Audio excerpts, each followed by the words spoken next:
순노루 TV.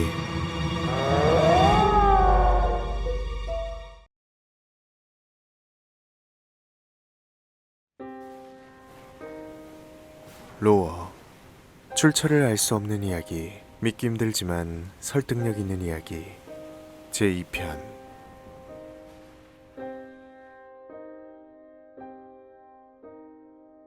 (1981년 9월 14일) 후쿠시마 현에 있는 한 초등학교의 모든 창문이 하룻밤새 까맣게 변해버린 사건이 있었다. 경찰의 조사에 의하면 창문엔 검은색 페인트 같은 것이 칠해져 있었으며 지문이 남겨져 있는 것으로 보아 모두 손으로 칠했을 것이라 추측되었다. 주변에서 사다리를 이용한 흔적이나 페인트통 같은 것들은 발견되지 않았지만 일반적인 사람의 발보다 적어도 4배 이상 커 보이는 발자국이 학교 이곳저곳에 남겨져 있었다고 한다.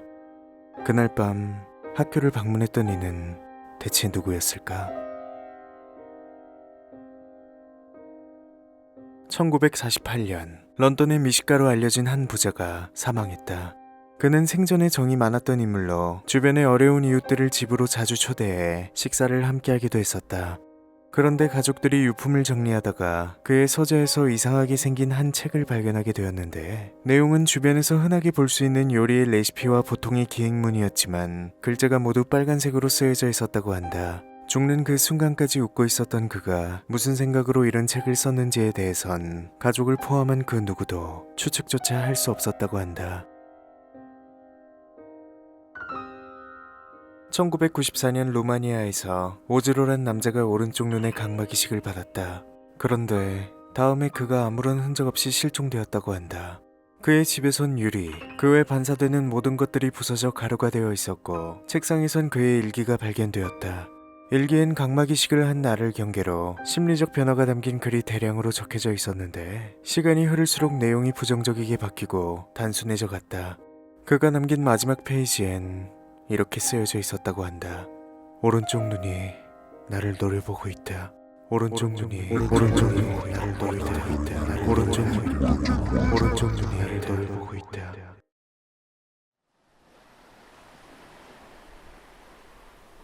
바닷가에 있는 소라 껍데기에 귀를 들이대면 청아하고 맑은 바다의 소리가 난다.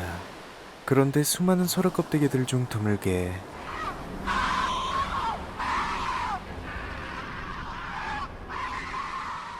귀를 찢는 비명소리가 들려오는 것들이 있다고 한다. 독일 아이젠하우 외곽에는 살아있는 저택이 있다고 한다. 소문에 의하면 그곳에 들어갈 때마다 방의 위치나 복도의 형태가 무작위로 바뀐다고.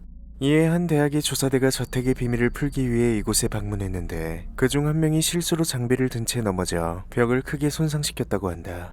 그러자 갑자기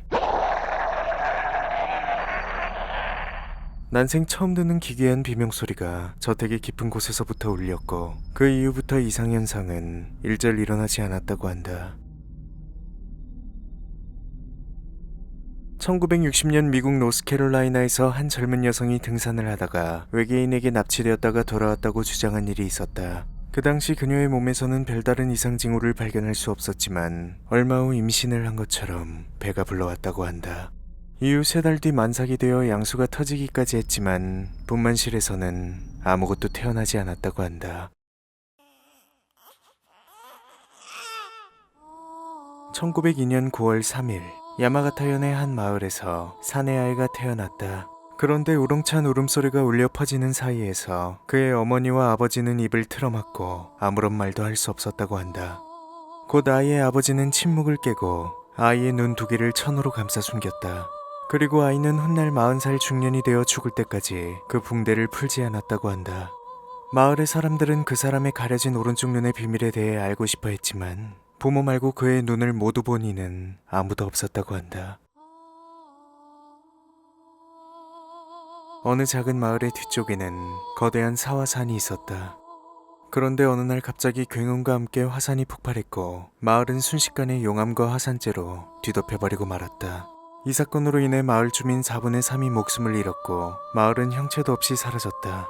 그로부터 5년 뒤 학자들은 이 의문의 화산 폭발을 조사하기 위해 이곳을 방문했지만 도무지 자연적으로 폭발할 수 없는 환경이란 결론이 나왔다.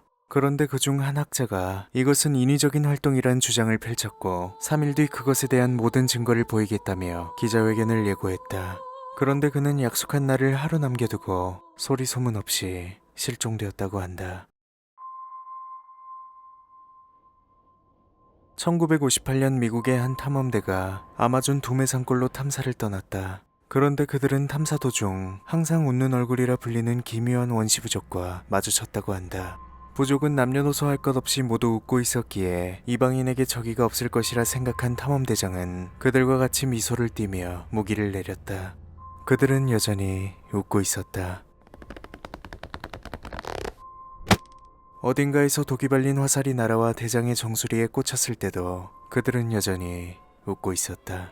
이후 총 10명으로 구성된 탐사대는 가까스로 도망친 2명을 제외하곤 모두 웃는 얼굴의 부족들에게 학살되었다고 한다. 최근엔 인간이 웃는 것에는 행복과 기쁨을 표현하는 것 외에도 사냥감에게 좌절감을 주는 동시에 위협을 가하는 본능적인 행동으로도 볼 수 있다는 가설이 세워지기도 했다고 한다. 우는 지장이라고 하는 신기한 지장이 한 마을에 있었다. 평상시엔 조용한 얼굴이었지만 저녁에 보면 우는 표정이나 곤란한 표정으로 보일 때도 있었다고 한다. 우는 표정일 땐 다음날 비가 내렸고 곤란한 표정일 땐 눈이 내렸다. 그래서 사람들은 지장을 보고 다음날 일정을 세우곤 했었다. 그런데 어느 날 지장의 목이 사라져버린 일이 있었다. 주변을 아무리 둘러봐도 누가 훔쳐간 것인지 끝내 찾을 수 없었다고 한다. 그날은 1945년 8월 5일 마을의 원자폭탄이 떨어지기 바로 전날이었다.